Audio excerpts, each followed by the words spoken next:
Yeah. I think the intent to manipulate can be there even with a kid.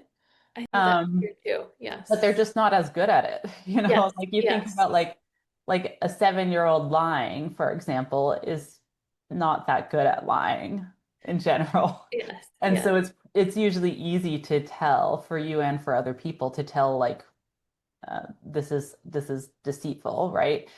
But when you're dealing with a really an adult that is your intellectual match, as many partners are, um, they're they're just able to do it better, and it's much harder Yes. for you to handle it. Yes. I'm thinking about my kids, and I have a 7-year-old who, her sister might not play what she wants to play, and she could say something like, well, if you don't play this, then I'm never going to play with you again. So she's Right. trying to manipulate her, Right. right? And it's not that she's going to play with her again, Yes. um, which is different than, is there an example you can give with of a couple where it's a little bit more sophisticated? Um, well, I think I do see this happen in session where, like you were describing, where one partner tells a story about what something that happened between the two of them, and that story just picks up like every embarrassing aspect of what their partner did and drops out all kinds of other bits of context that would maybe Oof, frame yeah, it to be more balanced.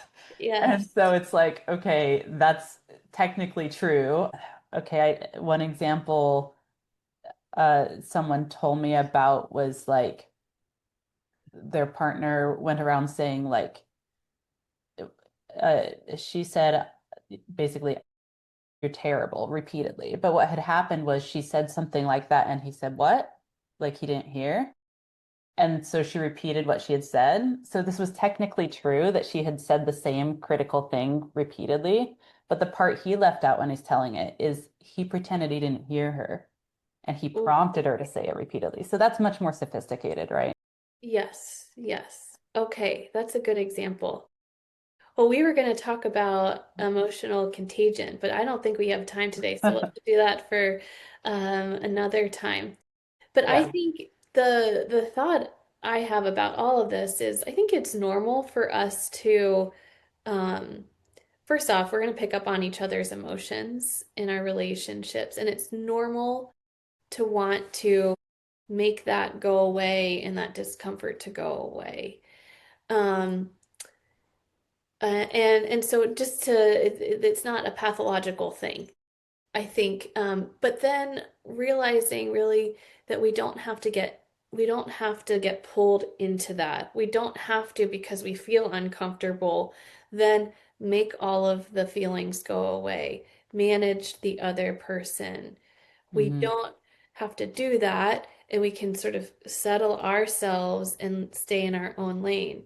And on the other Hmm. hand, if we are trying to provoke our partner because we know we can set them off, that really doesn't come from a good place in us. Yeah. And we might want to make them look like the crazy one. That's going to have a big cost in our relationship. That person is going to feel pretty resentful, and there's going to be this wedge because of that kind of dynamic in the relationship. So it's really more about staying in our own lane and regulating ourselves.